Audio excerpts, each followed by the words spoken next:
Nakuha ng News 5 ang kopya ng mga Statement of Assets, Liabilities and Net Worth o SALN ni na Pangulong Bongbong Marcos at Vice President Sara Duterte para sa mga taong 2023 at 2024. Noong isang taon, nagdeklara si PBBM pati kanyang asawang si First Lady Luis Araneta Marcos ng 21 real estate properties na aabot sa higit 142 million pesos.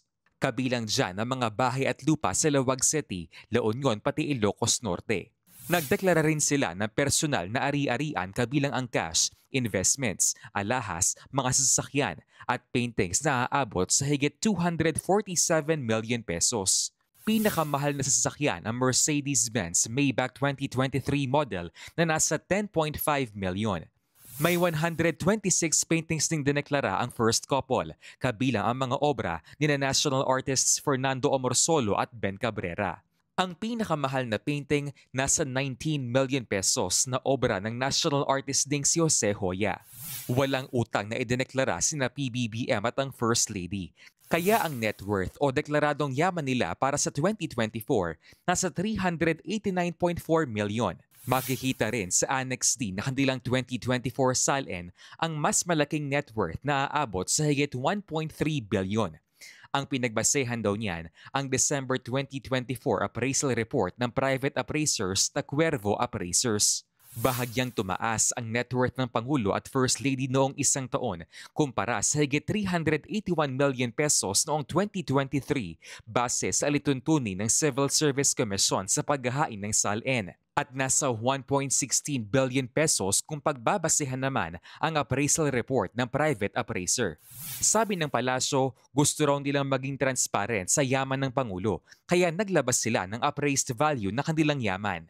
Hindi ba mas maganda kung makikita nyo kung ano yung value, yung updated value ng mga properties? Mas maganda, mas maliwanag, mas transparent. Para mas maganda rin makita ng taong bayan kung maganda na yung value ng mga properties na dating na-acquired before.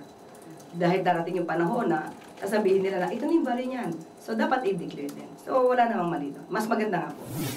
Nagdeklara naman si Vice President Sara Duterte at asawa niyang si Attorney Mans Carpio ng real properties na aabot sa 66.8 million pesos noong 2024. Kabilang dyan ang mga lote, bahay, pati condominium units kung saan karamihan ay nasa Davao City na kanilang baluarte. Mayroon din silang personal properties gaya ng motor vehicles na aabot sa higit 31 million pesos.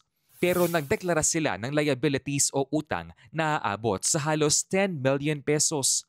Kaya ang net worth ni VP Sara at ni Attorney Mans nasa 88.5 million pesos. Mas mataas yan kumpara sa 77.5 million noong 2023. Ang paglalabas ng SALN nila Pangulong Marcos at VP Sara ay sa gitna ng mga panawagan ng transparency sa gobyerno na nahaharap sa kontrobersya ng katiwalian. Nagbabalita mula sa Frontline, JC Cosico, News 5. Mga kapatid, Ed Lingaw po, maging maalam at may pakialam sa mga napapanahong balita sa ating bansa. Para sa mas malilimang pagtalakay at paghimay sa mga issue at headlines, mag-follow at mag-subscribe sa social media pages ng News 5.